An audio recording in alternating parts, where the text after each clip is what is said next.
King episode 1710. ஹரிஷும் ஜீவாவும் Delhi வந்து சேர்ந்தனர்.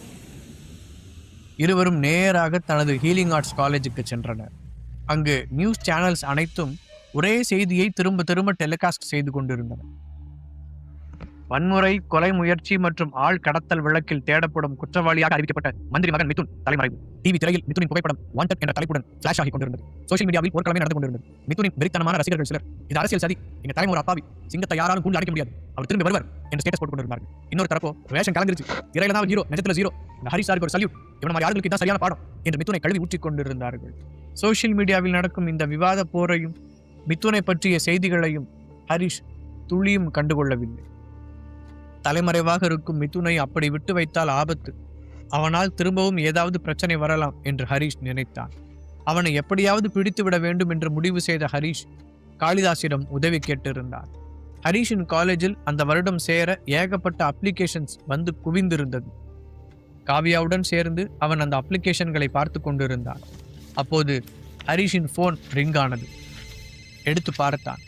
Reaper squad Kalidas என்று திரையில் உணர்ந்தது. சொல்லு காளிதாஸ் என்றான் ஹரிஷ்.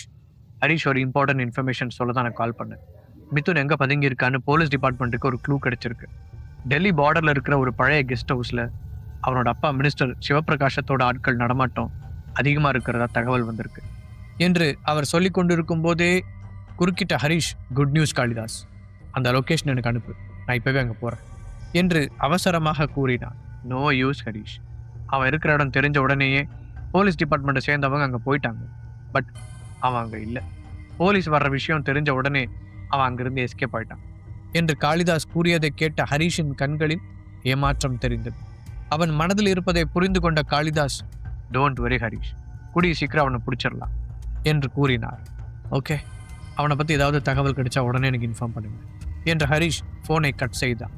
அவன் பேசியதை வைத்து மிதுன் இன்னும் பிடிபடவில்லை என்பதை புரிந்து கொண்ட காவியா, தப்பிச்சு போன மிதுன் கண்டிப்பாக சும்மா இருக்க மாட்டான், இப்போ என்ன பண்ணுறது ஹரிஷ் என்று கேட்டாள். ஒரு நிமிடம் யோசித்த ஹரிஷ், வேட்டையாட தப்பிச்ச மிருகம் காட்டுக்குள்ளே தான் பதுங்கும், ஆனால் அது பசியில் வெளியில் வந்து தான் ஆகணும், அப்போ பார்த்துக்கலாம். இப்போ நமக்கு முக்கியம் அவனால் பாதிக்கப்பட்ட பரமசிவம் க்யூர் ஆகணும்.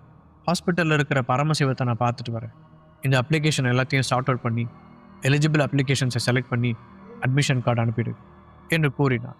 காவியா தலையை அசைக்க, ஜீவாவிடம் கார்டு, நம்ம ஹாஸ்பிட்டல் போகணும் என்று ஹரிஷ் கூற